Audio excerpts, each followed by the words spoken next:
Is India going to be using on-demand liquidity, and is this confirmed? We're going to get into all of that right now. Why do all these news articles about XRP continue to lie? It's so frustrating. I don't understand, because the world kind of takes comments from these news outlets and they just run with them. And oftentimes they're not even real. It's like not even something that's happened. So let's get into this one today. As you could tell by the title and the thumbnail, we're talking about India using on-demand liquidity. And then obviously you've got all over Reddit and everything, people going, well, why hasn't the price moved? And I just want to highlight something for us all to be looking for here in the future. Whenever we see articles come out, just do a little bit of digging.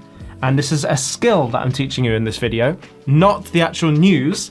This is a skill I want you to have for looking at information online. So here we are on watcher.guru. And this title is Ripple confirms XRP ODL payments are now available in India.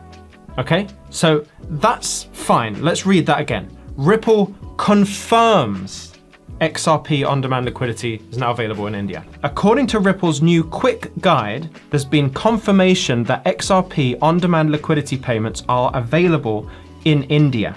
Moreover, the guide states that blockchain technology companies' payment solutions are available in complex corridors like Brazil, Mexico, India, and Southeast Asia. So I think, okay, that's cool. So it says XRP's ODL is now available in India. Oh, this is great. This is like really good. I'm getting excited now. So let's have a look at this quick guide. So I went over to the quick guide and thought, okay, this is great.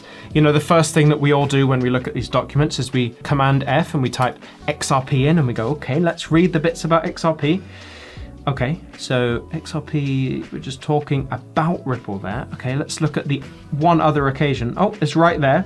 Ripple's payment solution also offers optimized liquidity for cross-border payments, including complex corridors like Brazil, Mexico, India, and Southeast Asia.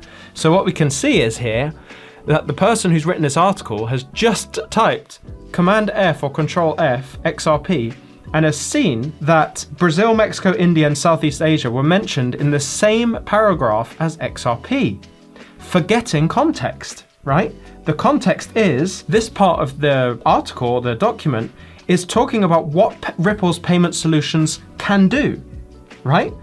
Yes, it can do on-demand liquidity, and it can use, as a result, XRP as a neutral bridge asset. But is it saying that these countries are using it? That's a question you have to ask for yourself, but this is what happens when you don't read full documentation, right?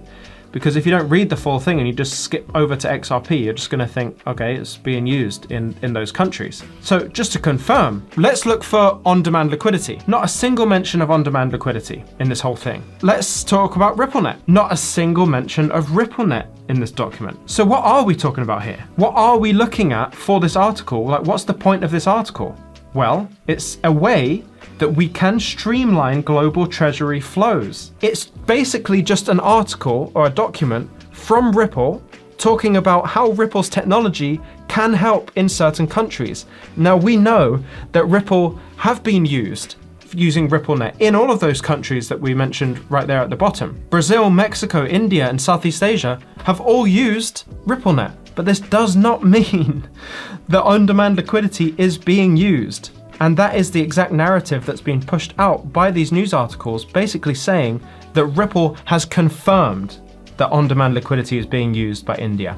And this is really just something I want to warn people about. You know, we're not saying that XRP won't be used in India ever for on-demand liquidity. But the point is, it's not right now. They're using Ripplenet and they're taking advantage of that Ripplenet platform, the same as hundreds of banks around the world. But the idea that Ripple have confirmed XRP on-demand payments in India is completely incorrect. Yes, it is possible, but it's not happening right now. And that's why we haven't seen any price movement. In addition to that, let's get into this as well. On-demand liquidity won't be a real massive price driver for XRP. We've talked about this on podcasts and interviews, especially the one with Molly Elmore, where she highlighted this really well. You need value on the ledger. You need people holding XRP to reduce the amount of tokens in supply that are to be used for transactions. And obviously, a lower supply of tokens to be using for transactions means the higher the price per token. This is what we're waiting for. So it's nice to see Ripple progressing and the conversations of on-demand liquidity to be used in these larger countries. I love that that conversation's happening and that we are working towards it, and it will happen one day, but try to control emotions by actually digging a layer deeper than you see on the articles, because they always refer to the report that they get the information from. You go to that report, you understand context of where XRP is mentioned, understand the context of what the document's actually trying to say, and you'll go a long way to protect your emotions in this whole space. We really have to protect those, because that is what makes us FOMO. That's what makes people sell and buy, right? We need to stay solid to what we know. We need to do our own research, and we need to stay emotionless, and I'll see you in the next one.